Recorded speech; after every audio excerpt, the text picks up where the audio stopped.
is that apple pie filling. All right, this is my favorite rib experiment yet. We wanted to infuse apples into pork ribs, highlighting the best of the apple and the best of the pork. In the end, it was like we picked a rib fresh off an apple tree.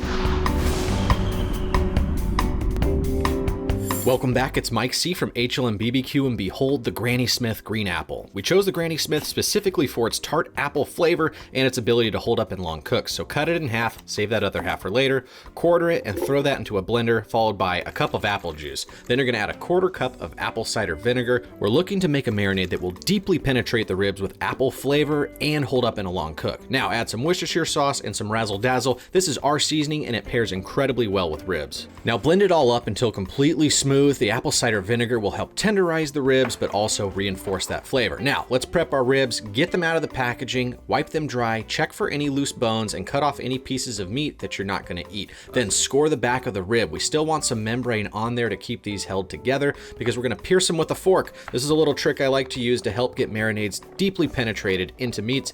Fork that thing like you never forked before. Now grab a non-reactive dish that can fit in your fridge, and we're going to gently pour this marinade over the top and try to rub it into the top of the meat. Now we're gonna do a little trick here. We're gonna flip it over and actually push it into the marinade, and we're gonna let it marinate meat side down, and then dump that marinade all over the top of the ribs, gently rub it in, and leave a little bit of the marinade just kind of pooled on the back of them. This is gonna help that marinade really infuse into the ribs so we can get the maximum apple pie flavor that we're looking for. And then just pop them in the fridge for 4 hours or up to 24 hours. Now let's make that apple pie filling. This stuff is really good.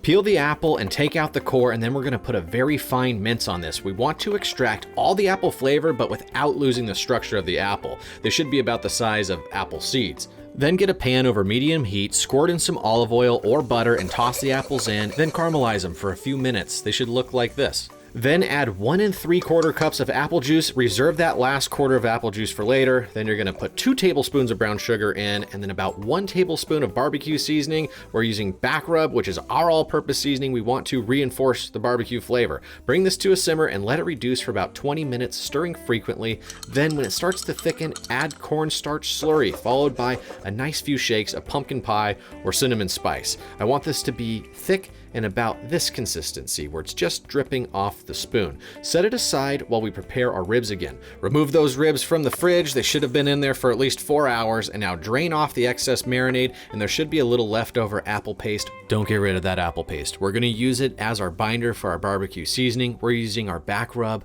all-purpose seasoning. Use whatever barbecue seasoning on hand if you don't have this. Now that you've seasoned both sides, leave them at room temp while we prepare our smoker to about 275 degrees Fahrenheit. I'm using the 2-zone method on the Weber charcoal grill. Use whatever smoker you want. I'm gonna use about 1 3/4 chimneys of charcoal total. Just watch this part of the video again if you wanna see how I set it up. While that fire starts, prepare the mop. Add water, apple juice, apple cider vinegar, and soy sauce to a spray bottle and shake it up. Now dump the hot coals over the non-lit coals. We are using B&B oak lump charcoal. You could also throw in a couple pieces of apple wood or pecan. Then put the lid on, and once we get a nice light blue smoke coming out of the Weber, it's rib smoking time.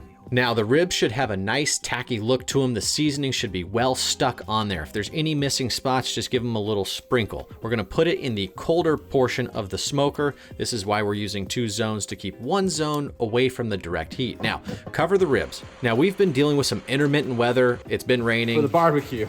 If you run into a little rain, just grab some foil, squeeze it around the handle so it covers the exhaust. That way we're not losing as much temp here. Now, take a look at the ribs. They've already been on for an hour. We're gonna hit them with that special apple mop that we made earlier and throw them back in. Now, you can tell the ribs are done by doing the bend test, by looking at them, by probing them. We're gonna do a little bit of everything. So we're grabbing our Inkbird wireless thermometer, and we're gonna give these another spray. It's getting a little caramelized on top, so cover it in foil, and we're gonna probe them. The ribs could be done as low as 198 degrees Fahrenheit up to 202, 204. You want to feel them with the probe, but this will help make it easier so you're not having to keep track of them as often. Now, look at these ribs. They've really got a good caramelization on them, but we're not done yet. Let's grab that apple pie filling that we made earlier. We're going to use this as our glaze. So pour it all over and gently brush it in. Try not to knock off any seasoning. We're going to put it back on for 10 minutes, and you can do this every 10 minutes or just one round if you want. Now take a look at these ribs. That glaze has really tacked up on there, and they've got a great wiggle to them, just like my belly. Look at that apple pie filling caramelized over these ribs. Now on the back, we scored the membrane, so they're still held together, but when you bite through it, it's not going to be pulling off any of the meat.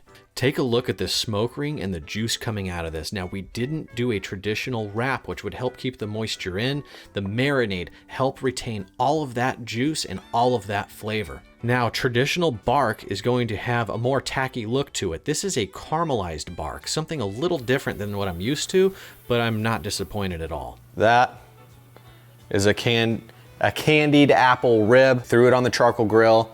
It went for about 3 hours. So these are some, definitely some of the quickest ribs that I've cooked. Let's take a bite, see what it's like. Okay, that's a really good rib. The apple is coming through strong, which I was really hoping for. I was afraid it was gonna get lost in the smoke. Don't skip the apple glaze.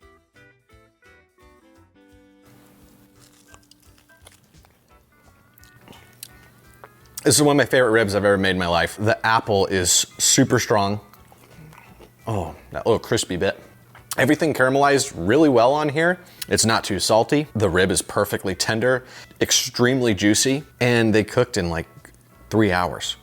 Liz, you gotta try this. It's like an apple pie. Oh, there's a little. Oh my God, that's fantastic. Thank you. Liz is freaking out right now over these ribs. They're really, It's a great blend.